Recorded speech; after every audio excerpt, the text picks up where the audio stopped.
Hello, hello, hello, hello. This is your boy Willie Cartwright with From Save to Sane for our latest edition of From Save to Sane podcast. Glad to have all of you with us today. Those of you who are joining us live, please send me a message. Let me know that you are on and that you can hear me. Those of you who catch this on the replay, certainly appreciate that. Those of you who are live definitely appreciate that. But think all of you, wherever you are, for joining us today. Um, so today, let me start off as I always do by saying thank you to two very important people who has made this podcast possible. First one is Taisha Essex, and Taisha is out there somewhere in the world handling her business, doing the things that she need to do. So I love Taisha. She's done so much to help with this program. She's been so encouraging and instrumental in getting this podcast off the ground. So appreciate her for that. You may want to, if you can catch some of her stuff, please do that. Also, follow her on social media. She is hilarious. She has some stuff on Facebook and some stuff, other social media platforms. Really amazing and hilarious, and she kind of touch on everything. Melanated phenomenon. Thank you so much. Appreciate it. Greetings from Jacksonville, Florida. All right, Jacksonville. Glad to have you with us today. We look forward to your comments and your input. Secondly, let me say thank you to my lovely wife, Salima. Appreciate everything that she has done, that she continues to do. She is extremely supportive of me and this platform and everything that I do. So I am thankful for her and her support. And again, thank you to all of you out there. So today's topic, we're gonna just kind of flow and see how it goes. This might end up being a shorter than normal podcast. We're pushing for at least 30 minutes on this one. I think I mentioned this last week, and I'll mention it again this week.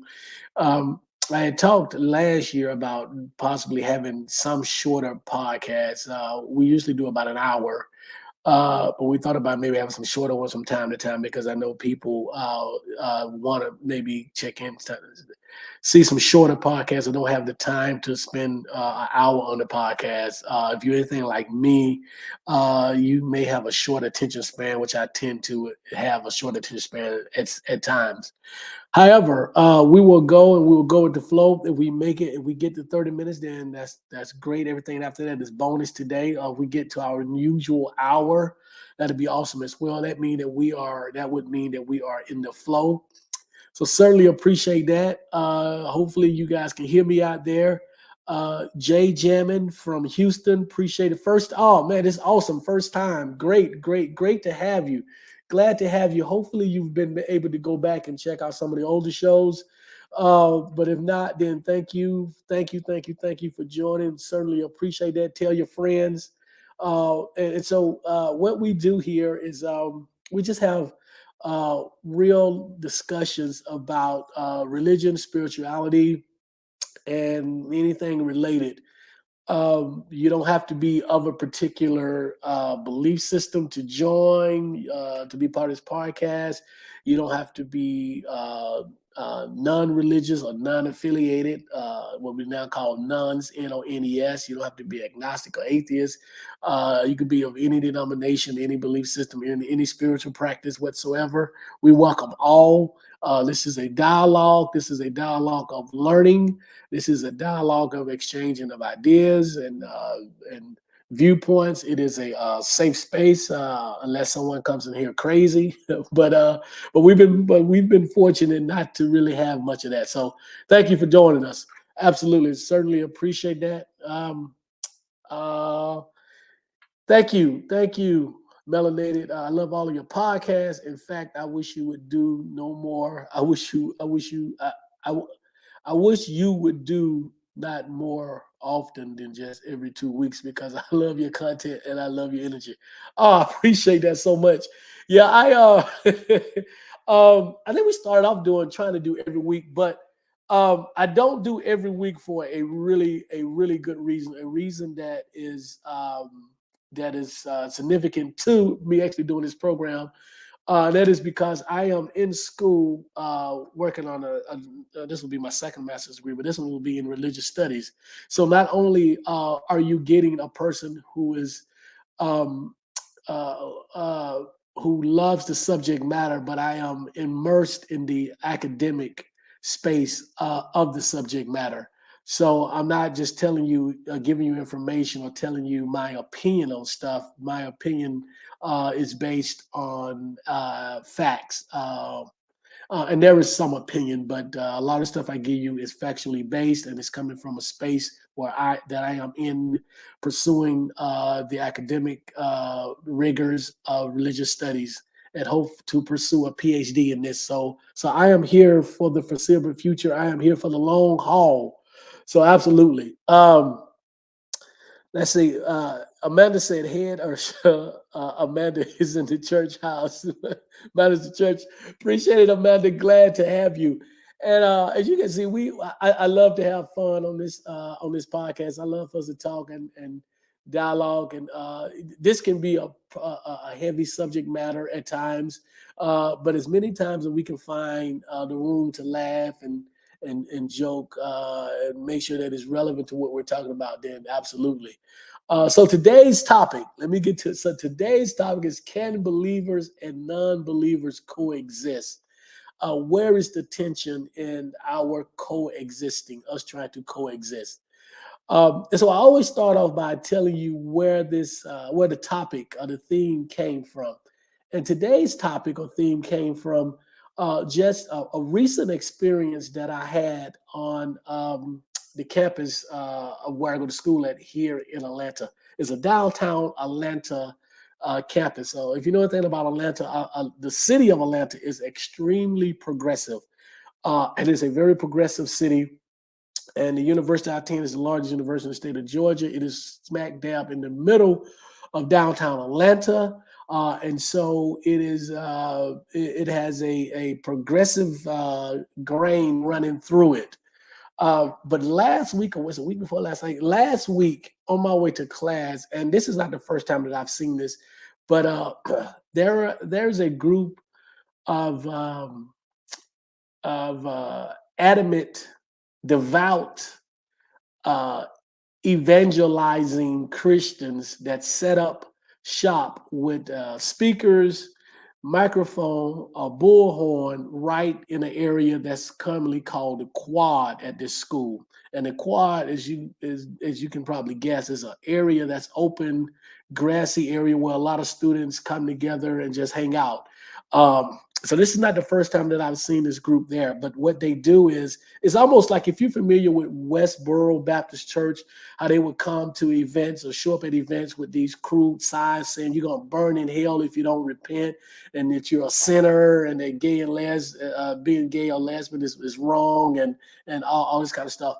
This group is similar, not as much vitriol, but they do bring the signs that say you will burn in hell, so forth and so on. And the lead guy has a bullhorn, and he's attached to speakers so you can hear him, for blocks, right?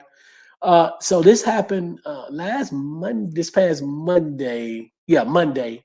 I'm on my way to class. Man, I don't know how to stay in my lane. I'm on my way to class, and I encounter these individuals. It's him and a couple other people, and they're on the corner. They're talking about, they're reading from the Bible, they're reading scriptures. They're telling people that if you dress a certain way, if part of the LGBTQ community, you're going to hell. If you dress a certain way, you're going to hell. All this kind of stuff. And they are loud, and they are, devout, and they are, confrontational, antagonistic. They are all of that. And the student body, the students that are walking by, they're giving it right back to them. They're asking questions. They're on their face. Why would you come and do this? Why would why are you doing this? What makes what you believe right? And so it goes on and on and on and on and on. And I end up having a conversation with the guy, asked the guy, or actually it was another guy. I asked him, I said, well, how can you prove, how do you know that what you believe is true? I said, how can you prove what you believe is true? And there was a young lady standing next to me who was a Christian. And the guy was saying to me, instead of answering my question, he asked me, well, how do we know people like Alexander the Great, how we know that they existed? I said, well, first of all, this is not about Alexander the Great, because Alexander the Great is not telling you that if you don't believe in me, you're gonna burn in hell. I said, so again, how do you know that what you're saying is to be fact if you're going to come up on this campus on the street corner and preach this kind of stuff, if you're going to try to evangelize to people? Needless to say, he did not have an answer. So I started discussing it with the Christian lady next to me, asked her the same question. She didn't have an answer. And after some back and forth, she just finally whispered to me that she was more interested in trying to tell the guy that to not use fear to bring people to Christ than she was about debating the merits of their belief system with me. So I went back inside, and my professor was on her way to class, and she saw what was going on, and she invited me and the rest of the class back outside.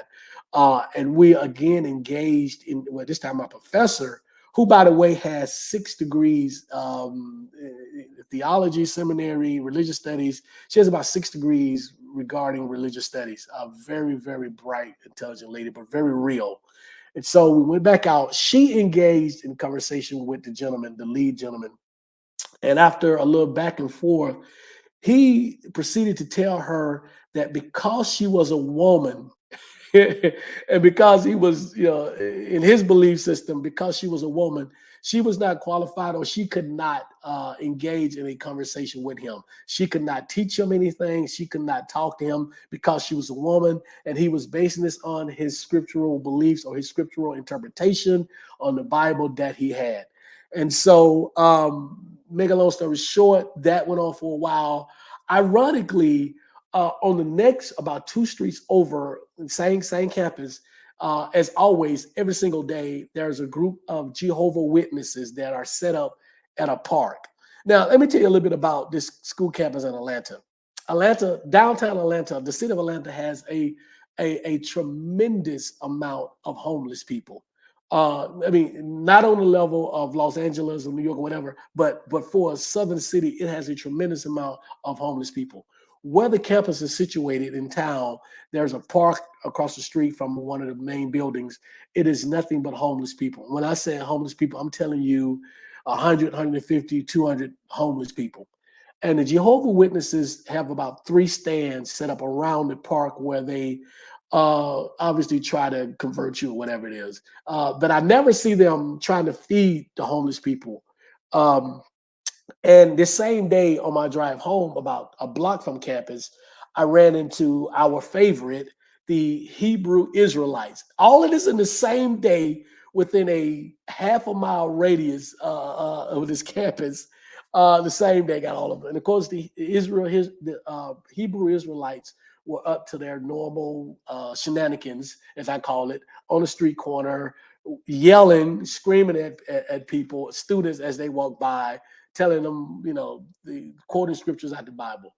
So that get us, so that gets us to where we are today. So I thought about it. I said, will there ever be a time where non-believers can come together with believers?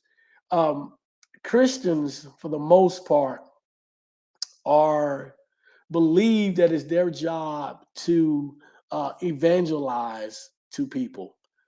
And so my question, and what this podcast is about is, um, can they just leave us non-believers alone? Is it?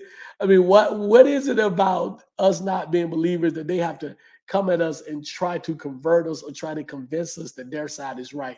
Mind you, most non-believers, especially African American non-believers, have been where they are. We've made that journey. We've been there. We spent our time. We've learned exactly what they have learned. But yet and still they come after us. And when we push back, generally speaking, when we push back, they tend to get upset. They tend to, well, why are you preaching your non-belief or your agnosticism or whatever it is, whatever they label it, on me? And we're like, wait a minute, you've been doing this forever. You do this every day. You do this even when we don't want you to do this.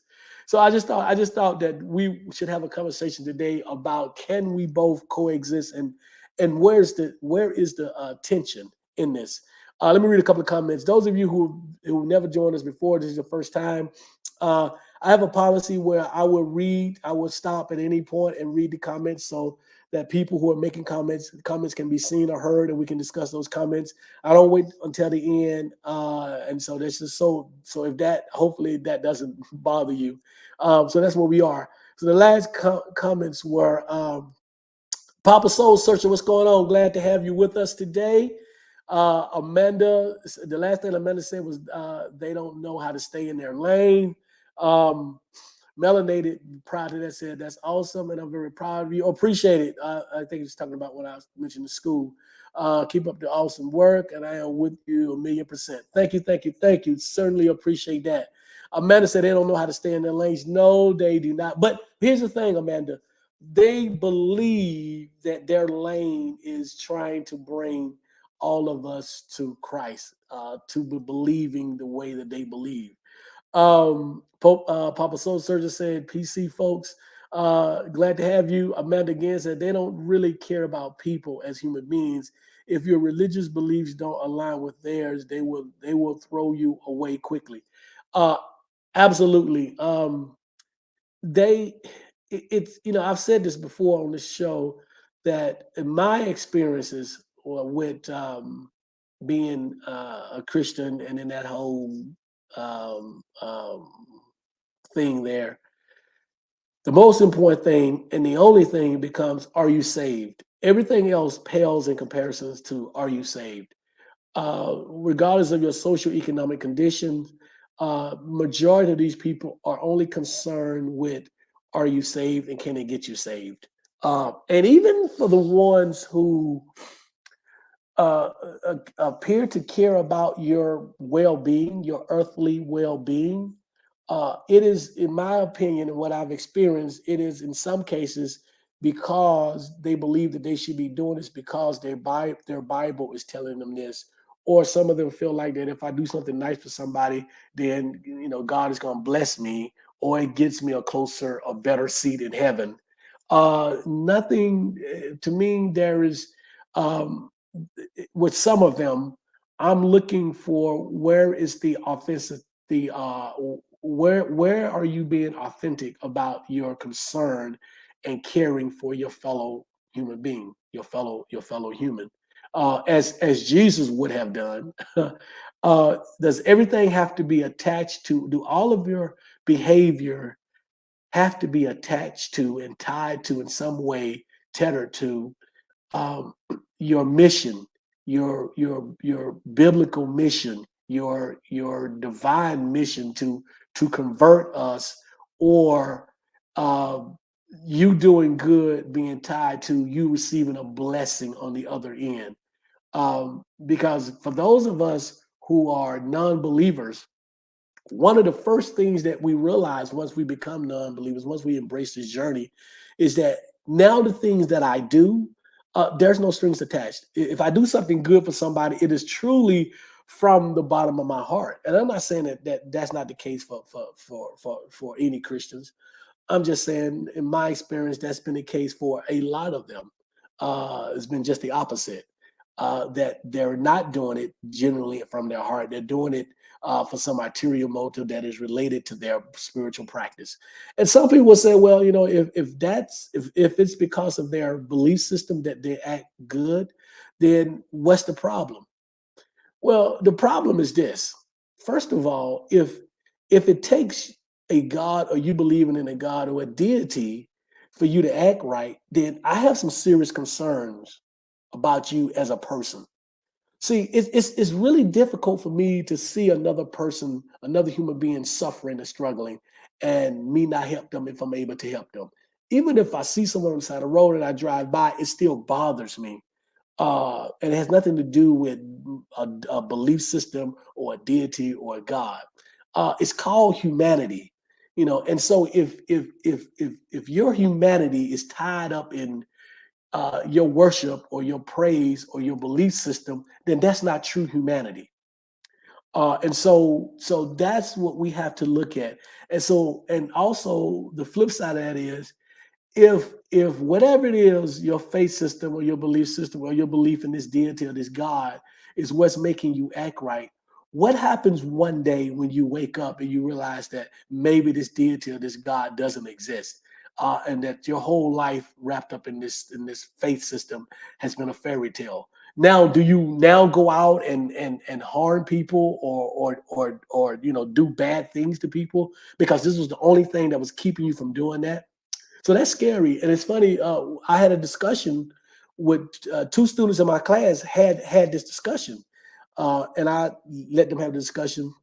One was a Christian, and she was saying how her faith system has kept her on the straight and narrow, and da da da da, da, and that she wouldn't do this. And one of my other students, who happened to be Hindu of Hindu faith, said to her, and then later on spoke to me about it after class. It bothered her that the only thing keeping this person from harming other people or doing bad things was her faith, her belief system. And so that's something that we kind of wrapped our head around and had a discussion about that. But yeah, so we want to be leery of that. That concerns me greatly. Let me go back to the comments. Melanated said cognitive dissonance is a large and I mean is at large and must be stopped. Um, I don't even know that they even know that they're dealing with cognitive dissonance. I don't even think they even know. Yeah, Amanda said Hebrew Israelites need to turn those microphones down. They are too loud. It is it is amazing that I mean that's a whole nother. I mean we will do a podcast at some point about the Hebrew Israelites because I think is important, because part of what they're basing their what they're based on and their foundation on is the belief that all African Americans are descendants of the Hebrew Israelites or the Hebrew people. And as far as I know, historically, archaeologically, there is little to no evidence of that. Based on based on where most of our ancestors came from in Africa, and us being here, and where the original Hebrews existed in Northeast Africa, so forth and so on. So that's a whole nother subject matter, whatever. And then what plays along into that is, let's say that this is the case, that we are, and that we're enduring the suffering for so long. What kind of God would you serve that will allow his chosen people to go through so much suffering when the oppressors seem to be enjoying life a lot more than us, and these so-called oppressors have the same ability and are fortunate enough that if they do the right thing, they could also end up in so-called heaven with us, the chosen people. So they can enjoy life here on earth, do the right thing, say Jesus is my savior, and according to scripture, end up in heaven with us, while we spend our whole life collectively as people of the African diaspora across the world, spend our entire life collectively oppressed, marginalized, suffering, right? And then go to heaven and still see them there. Does that even make any kind of sense? Not to me, but that's a whole nother thing that you guys got me off on a tangent about. But anyway, let's see, Hebrew Israelites, and then Amanda said exactly, and then Amanda said yes. And Amanda said the problem is it's a lie. It is absolutely a lie. Jay Jammin again, y'all. So welcome, Jay. This is his first time. I'm assuming this is her. I could be wrong. Welcome, Jay. First time here. Jay said, "Haven't been brainwashed from childhood. I would say no to the question. Now that I have stepped away from organized religion, I'm better able to see the hypocrisy." Amanda said, "Jay, my sentiments exactly." And then Jay said, "Christians is particularly turn on you when you disagree with them. Female, okay, females, okay, female. Let me go back to that point, Jay. You said Christians in particular turn on you when you disagree with them. Anyone who's been following me on this podcast, oftentimes I talk about my journey, which in earnest began in 2015 when my wife and I walked away from Christianity and religion. Um, Prior to that, my entire childhood, as you guys may know, I grew up in the South. I'm a child of the South. I'm not country. I'm Southern. I grew up in Alabama, which is the deep South, and I grew up. I am of generation. What are we? Generation X. Generation X. So I saw that to say, obviously, if you know anything about the region and that generation, everybody was a Christian, and if you were not, you didn't admit that you wasn't. So when I announced on social media by way of, I think I made I might have did a video, but I know at least I mentioned it on Facebook and some other social media platforms that I was walking away from religion. I got attacked. Jay, I got attacked. From friends, and I literally had childhood friends, and I'm a lot older than I look, but people I had been knowing for 40 years almost were like, "I'm done with you. I can no longer be friends with you. We're done. Our relationship is over." Simply because I chose to embark on this journey of discovery in relationship to my religious beliefs or my spiritual beliefs. So yeah, I got attacked. I got called all kind of names. It was both from people really close to me, like my mother, who at the time was a devout Christian. She passed away in 2017, but she was an assistant minister at a church as well. She said some really ugly things to my wife and I, close friends who I thought were close friends, all of that.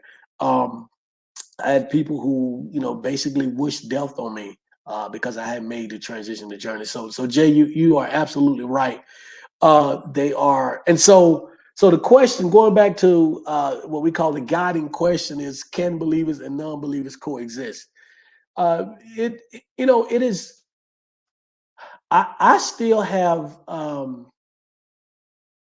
have Christian friends, but the Christian friends that I have are they're not the type that is their way or the highway. I have Christian friends who follow me on social media, and those of you who follow me on social media, um, I tend to post. Um, they would say offensive things to to Christians. I do. I'll post memes and stuff like that, and a lot of Christians will find them offensive. But I have Christian friends who still follow me on social media. I have friends who are Christians but are questioning, and they love my content and they follow me. But the ones who do, who I'm still friends with, who I go out with and partake in dinner or have over to the house or go visit them, um, we either don't talk about religion per se. They might ask me how school or whatever, or they know and they've seen me on social media and so they know where I stand, and so they're not judgmental about it. They still believe what they believe, and they're quick to tell me that they're not swayed by any of the things that I say, which is fine, which is fine. So I still have those friends. Um, I have some that are really devout and hardcore who will challenge the stuff I say on social media. We still kind of remain friends at a distance. Some of them are college friends, or if I see them, at homecoming, which happens to be this weekend for my school, I have on my school logo shirt. You guys can't see it, but it's Alabama A&M. That's my undergrad school, so it's actually homecoming for us. But if I see them at homecoming, some of them, we will talk, and we're friendly, and everything is good. And then I get the ones who I do hang out with or talk to, and they can be anything from devout Christians to really agnostic or atheists.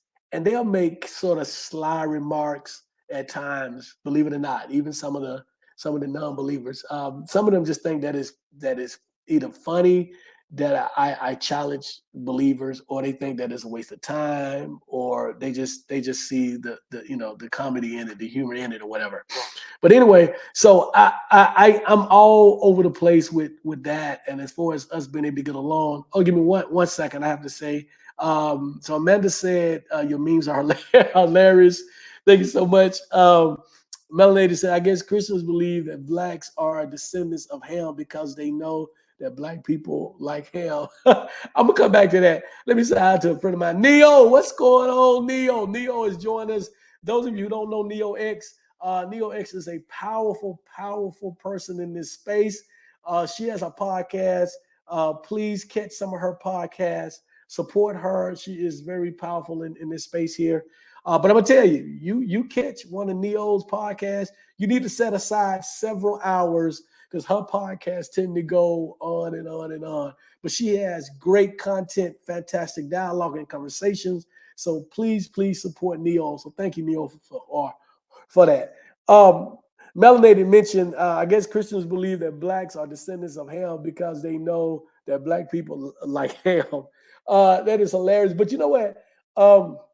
When you talk to black people, Christians, and they talk about this 400 year of whatever 400 years since we've been here and the oppression that we've endured, and all of that, there are still black Christians out there who believe that we are being punished. This is part of God's retribution to us because we disobeyed Him, because we did something uh, um, in regards to the whole Ham and Noah story and all of that, and that 2,000 years later, God has decided now to punish the descendants of Africans by putting us here where we are.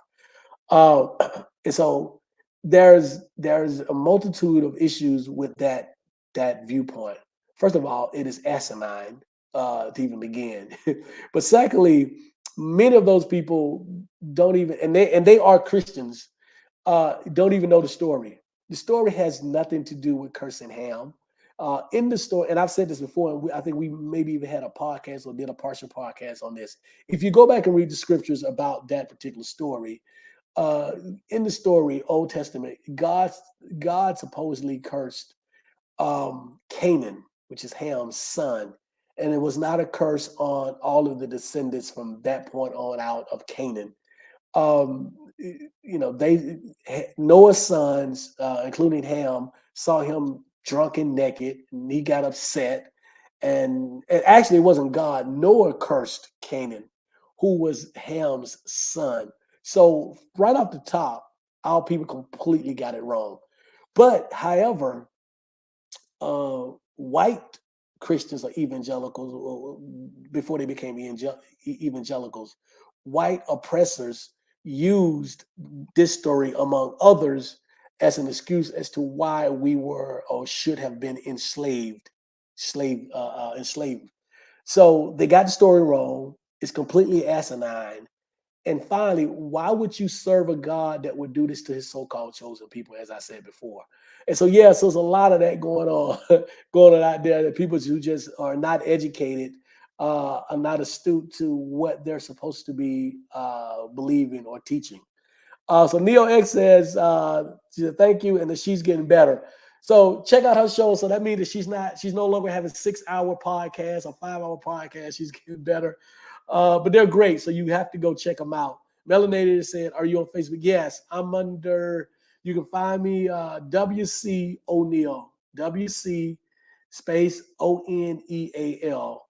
Instagram, I think I'm the same thing. I don't know when I'm out on Instagram. If Taisha was on here, she would be bugging me out because she's like, I've been trying to tell you, you need to make sure you know all of your stuff, how to find you and everything. And I'm going to Instagram right now to see so Instagram, I'm also WC O'Neal. So it's WC space ONEAL. So, and the same memes are on Instagram as well. The reason why I point you guys to Instagram, well, actually, yeah, I don't know. I'm probably going to take a break from Facebook for a minute, beginning probably in October, November, because I have I'm doing some stuff, working on some stuff, and my Facebook probably need to be taken down for a minute. But I'll be back and I'll let you guys know. And I'm probably gonna have to. I'll keep my Instagram because I actually hate Facebook, but I keep my Instagram, but I'll have to, as they say, scrub it. But let's get back to the topic. So anyway, that was part of the discussion. And so we asked the question, can believers and non-believers coexist? Let me give you another story. So I had a young lady who was in my class. She said last week on campus, uh, she she was approached by two other students who were part of some group called God's Love of Love something something. I can't remember the name of it, but they asked if they could speak to her about the love of Jesus Christ, and they prayed for her, and so forth and so on. She was open to it. Her she's not devout. Her family is, her mother's Christian, but not. I mean, they're not. They're not weekly participants in that. But anyway, but she said after all of that went down, she exchanged phone numbers with the young lady. But then she said that the young lady continuously called her every day, multiple times a day, trying to invite her to programs and events pertaining to her belief, Jesus Christ and God and all this. And so that was off-putting to her. So is this part of, again, can we coexist? We can coexist if they would leave us the hell alone. We could coexist if they wasn't, bent on evangelizing to us at every point. We could get along if they being the devout, hardcore believers that believe in going out and trying to evangelize to people. If they would just understand that there's a chance, a possibility that they are wrong, and that everyone don't does not believe the way they believe. Everyone is not interested in going to their heaven. Um, and there are 8 billion people on the planet, and everyone does not believe the way they believe. But generally speaking, uh, I think it'd be hard because I think the tension, which is the second part of the question, the guiding question is where is the tension? The tension is in the if you look at um, and this is not necessarily African American Christians per se, but they are a indirect extension of this because their beliefs are coming from the same place. If you look at evangelicals, particularly white evangelicals in this country, what's going to make it difficult for all of us to continue to try to coexist is that their insistence on making this country a theocracy, their insistence on making all of us live by some divine moral standard that they uh, evolved or that they've pulled out from biblical scripture. I just read a book and did a paper on a book about Christian nationalists. Um, and so what we're concerned about is that. And so those of us who are not believers, those of us who believe something else outside of Christianity but exist in this country, uh, this is a battle that we're going to have to fight because these people, evangelicals, Christian nationalists, and with this soft, and I call it with the soft support of devout African American Christians, really trying to push us into a direction to where we are a theocracy. The religious right control our actions, our behaviors, what we listen to, what we watch, what we do, how we act, how we condone ourselves, and that is going to create a situation where coexisting is going to be impossible, next to impossible, and it's going to create a whole lot of tension. It already has. It continues to do. The reason why there's a chance that this gets worse is because those individuals 30 and under, early millennials and under, um, are less devout, are less religious. They are more secular.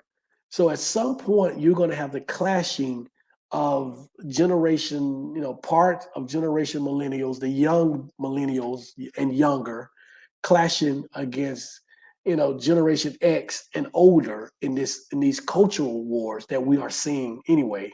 These cultural battles and these cultural wars, which are based on the Anglo Judeo-Christian belief system that people are fighting back against.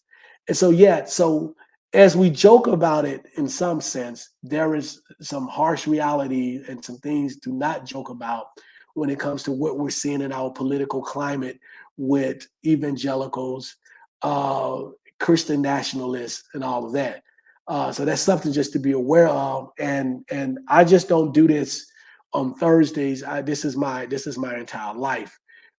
There are organizations, the Freedom from Religious organization that I've actually spoke to, and they interviewed me, and many other organizations, national Black non-believers, who presence also includes political and legal fighting against this wannabe theocracy that this country is trying, or people in this country, part of this country is trying to create. So we have to be mindful of that. And I said is that, we need to take those of us who are non-believers and those of us who want to maintain our freedom to not believe or believe how we want to believe or practice how we want to practice. We need to understand that there is a segment of our community, um, when our community being the African American community, and in the larger community, larger U.S. community, that following the laws and the trends and the traditions handed down through Christianity is very important. That's what they're fighting about. If you look at politics, that's really the biggest fight for the right. That's really what it's about for them. It's about a culture that they grew up in, a culture that was steeped in Christianity, that they felt it was best for everyone. It is about them getting back, or them taking us back to that particular cultural practice. And so that's kind of my soapbox about that. So can we get along? I think it's just a matter of time before it comes to a head where right now the battle is cloaked in politics and racism, but don't be misinformed. Religion is the third leg of this. We're divided by race, we're divided by politics, and we're divided to a lesser point by a religion. But as more and more of our young people declare that they're not religious, they're what we call nuns, Nones, which is what I'm doing all of my research on in grad school, and hopefully as I pursue a PhD in the future, all of my work would be on the existence of nuns, Nones. Those are individuals who are not affiliated with a church, that is anybody from who says, "Well, I still believe in a God, but I don't go to a church. I'm not part of a religious organization. Religion is bad." All the way to the other side of atheists. And so, as the non group, which is the fastest growing religious, quote unquote religious group in the country, it's the fastest growing group. And so as people enter into the non category or the non identifier, a lot of those people are also, or a percentage of those people are also what we call non-believers whatsoever. They're agnostic, they're atheists, they don't, or religion is just not important to them. It doesn't make, it's not of importance in their life. They operate their life outside of religion. And I always say this all the time: Black people, we're the only demographic who operates our life completely from the prism of biblical scripture. Everybody else is about self-preservation. For us, it's about, am I doing right according to the scriptures? And so this is a real fight, a real battle that I predict will get even harder and worse as the generations that are coming up uh, detach themselves from religion, detach themselves from Christianity.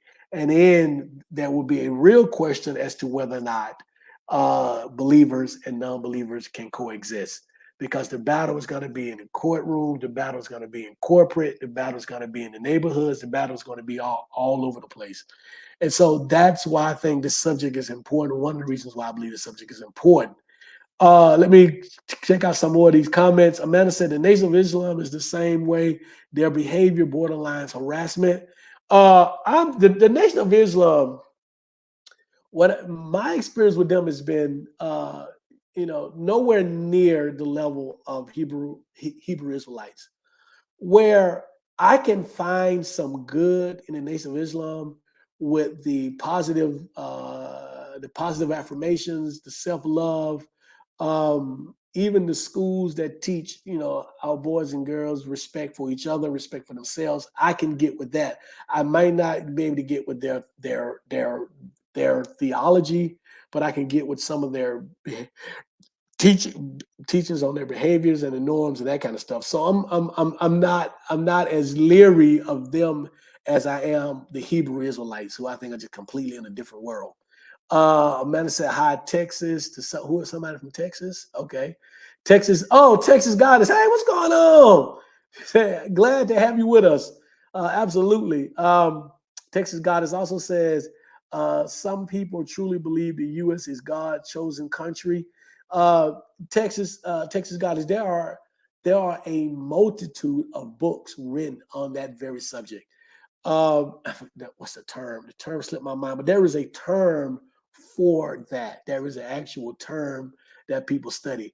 But even today, with a lot of evangelicals, a lot of them really believe that their ancestors came here, and that God placed them here, and this country was chosen for them. Mind you, there were inhabitants of this country before they got here. Mind you, they themselves are immigrants to this country. So what God takes you and allows you to steal another country, plants you in a place and say, okay, now this is yours, regardless of who's already there. And then the same God tells you or condones your actions of going out, taking a people from another land, another continent, bringing those people here, and having those people in bondage and slavery and chattel slavery to work for you. It's just total. It is. So let me say this. Uh, I understand that sacred text, as we call it in the academic space, scripture can be used for whatever reason anybody deemed to use it. The question that I have, and the question that I ask many believers, including one, I just had a conversation with a fellow student in my class who's a Christian. If your all-knowing God knows that his scriptures, his words are going to be used as defense for some of the worst atrocities committed to humanity, why did he not specifically say chattel slavery is wrong, rape is wrong? Yet he specifically told you not to eat shellfish, not to wear mixed fabrics, and some of the other nonsense. But yet, this same all powerful, all knowing God could not specifically say to his people in his writings that no one should own another human being, that no one should be permitted to rape another human being or treat a woman or subjugate a woman like that. That's not specifically said anywhere, right? And so these are some of the things that make me, now that I'm out of the forest, so to speak, these are some of the things that make me question Christianity. Do the actions of some people who are abusing Christianity, do these actions make Christianity bad, wrong, or not real? No. However, why is it that Christianity and the scriptures lend themselves to be abused in this way, in this manner, when an all knowing, all powerful God is supposed to be the inspirer of these words? If he can do, if this same God can create everything in 6 days, he can't he can't put in the Ten Commandments, thou shalt not own another human being. So it's things like that, and so you begin to question, well, that's really odd, and then you start doing the research, Bible scriptures and how the Bible was created and where it came from, and then you start pulling back the layers of the onion, and you find out that maybe a lot of the things that you were taught as a child or indoctrinated into is not necessarily true. And so you embark on this long journey, on this journey of self-discovering about your religion and your faith, and you end up where I am, or where some of you may be, or where others may be, away from Christianity, away from organized religion. Um, Jay said, let me go back. Texas Goddess, okay, you guys are shouting out where you are. Houston, Texas. Texas Goddess says there were over 850 million indigenous people in America before the Europeans came. Absolutely. Absolutely. So God is going to give you somebody else's something. He's going to give you somebody else's country.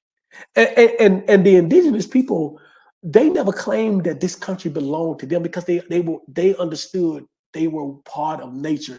They were just part of everything that was here. We as human beings are a part of nature. We are not supposed to own the land. We're not supposed to own the food. We are here to share everything with what else is here, other species that are here. We shouldn't be taking ownership of land. I sound like my wife now, because she gets on her soapbox about that. But yeah, so it's crazy. Texas said, Jay, oh, I'm in Dallas, Fort Worth. Texas, did we have a discussion about me being a Dallas Cowboy fan? I think I had a discussion with somebody and they kind of booed me. But anyway, I'm a huge Cowboy fan, so I need to get to Dallas. Jay said, okay. Jay said they simply ignore the biblical contradictions. That's a very, very powerful statement. They ignore, they cherry pick, they subjectively interpret, they add, they take away, and they flat out lie. That's what happens. They do all of the above. They do what we call mental gymnastics to make a lot of the stuff that's in this Bible make sense, and it still doesn't make sense. Not to the logical person. You don't even have to be astute. Just be logical. Just be rational. Just be reasonable. And so a lot of it does not make sense. But and this is not to their offense. And I won't say, but I said, however, when I was deeply in it. Now I was never, I don't think that I was ever devout, like devout. I was more agnostic about it. Like the readings, the stuff that happened, it didn't move me one way or the other. Like I didn't question the crazy stories, Noah and in the belly of the whale, and the Job story of Job, and crossing the Red Sea, all that kind of stuff. I never questioned. I just like, yeah, it is what it is. It's part of the Bible. I still believe in God, still believe in Jesus, and that kind of thing. But I also wasn't a person that was going to fight you about this stuff being real. And so, but I was not going to, at least early in the early years, I was never going to challenge a true believer either. I was part of the cult, and so I believed, and so I was there. So in their defense, a lot of times we just kind of take it all in, and we don't spend the time to kind of parse it out. Like, okay, this doesn't really make sense. This, yeah, but this, no. It's not until we start to embark on our journey that we start, pulling things apart and saying, wait a minute, how is this possible? Wait a minute, this sounds a lot like other stories, other myths that I've heard growing up. And so those people they're just not conscious to this stuff being, being what it is, what we all know it to be. They're just not conscious to it. Amanda said, facts. Texas guy said, yes, I'm aware that you're a Cowboys fan. Welcome to the family. We got to win this week. I'm concerned, but we need to win. But anyway, Amanda said, facts. Jay, thank you. Appreciate it.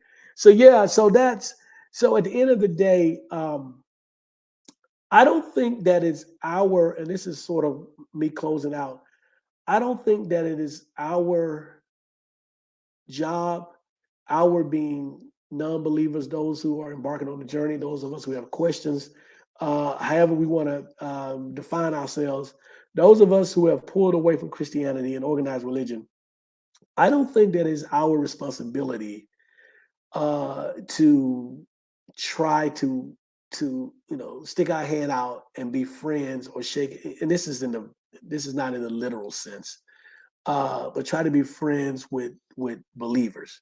Again, this is not the literal sense because I have believers that are friends. I mean, I have friends who are believers. But what I'm saying is that if we're going to coexist, believers and non-believers, when it comes to religion, then I think it is up to them, the believers, to step back and say, wait a minute, it's fine for me to believe what I believe, but it's also fine for him or her or them to believe what they believe or not believe. And I shouldn't be forcing my beliefs on them. Because contrary to the Christians out there who cry as if their rights are being infringed upon, that is absolutely not the truth. Non-believers don't go up to believers and say, you shouldn't be a believer. The only time something like that is said is in the course of a dialogue or a conversation or discourse that you are having personally with someone. There are platforms like mine, there are podcasts like mine where we have these discussions, but we don't actively seek out believers in the middle of the street to have these discussions with, much like they do. We don't go knocking from door to door. Are you a non-believer? Are you a non-believer? Here's some pamphlets about being a non-believer. We don't do that. We don't set up on the street corners in the hood with information about how to become a non-believer or a humanist or a skeptic or atheist or agnostic or whatever we call it. We don't do that. And so it is not up to us as non-believers to hand out the olive branch. It is up to them, in my belief. And so until that is done, which it would never get done because they're on this mission, this is part of their divine calling, is to bring as many of us non-believers back into the fold or into the fold as they can, so that their massa, this mythical God, Jesus, whatever, will be proud of them. Thankfully, the younger generations are fighting back, and more of them are nuns and non-believers, and so the clash will happen at some point. Hopefully, I'll be around to see it and cheer it on, and I can say that we were some of the early pioneers of this. Not, myself and Neo and Taisha and some other African Americans that have these platforms about questioning religion, in particular Christianity. We are early pioneers of this. We've always had non-believers, or we've always had skeptics or free thinkers, as they've been called. There's a book by a professor, Christopher Cameron, that I cite in some of my writings. Christopher Cameron has a book called Black Free Thinkers, and he traced Black free thinkers all the way back to Frederick Douglass and pre-Civil War. So we've always had African American free thinkers. What we have not always had are open, vocal, free African American free thinkers who are, on social media, or who are very vocal and open about their disbelief or their non-belief. We haven't always had that. This is a relatively new thing for African Americans, not for white people, but for African Americans. And we all understand why. We all understand our history, our relationship, our being the Black community, our relationship to religion, God, Christianity, and Jesus. we all know that history and why we're so devout to that. So we are on the forefront of that. And so we are pioneers in this African American secularism or African American non-belief. And so for that, we should be proud. So we're setting the foundation, and the younger people come behind us, and they'll take up the mantle, and they'll keep on pushing forward. Groups like Black Non-Believers, and then there's other groups out there, Black Atheists, and those type of groups that are out there. So yes, so we will continue this battle. We'll continue doing what we're doing. We'll continue to have these dialogues. We'll continue to ask and answer these questions. I will continue doing what I'm doing, and I'd like to say thank you to all of you who joined us today for this conversation. Thoroughly enjoyed it. Appreciate all the comments and the support. Tell your friends. Subscribe. Please hit the like and share button and the subscription button. I had a friend of mine who told me how I can go out and get a bunch of subscriptions so I can get to the point where I can, start monetizing the channel. I decided against that. I want every one of the subscribers to be legit subscribers. I want all of them to be people who are interested in the subject matter. If it takes me 10 years to get to a point of being able to monetize, that's fine. That's I don't mind it. But I want every single one of the subscribers and the participants to be real people who are interested in the subject matter. So we are growing. We're still growing. So I appreciate that. But tell all of your friends. Tell your enemies if they want to subscribe and come on, I welcome them as well. But thank you to all of you. Enjoy. I will see you in 2 weeks, and we'll pick up from there. Stay safe, and I'll talk to you in 2 weeks. Goodbye, Jay. Glad to have you. Goodbye, Amanda. Texas Goddess, as always, glad to have you. Goodbye. Let me see, who am I missing? Neo, appreciate it, Neo. This thing won't even work. Let me see. All right. Who else was on here? Melanated. Appreciate it. Thank you so much. Stay safe. Let's see. Again, I said Neo, Jay. I think I pretty much got everybody. Papa Soul Searcher. Appreciate it. So to all of you, thank you for joining, and stay safe, and we'll talk in 2 weeks.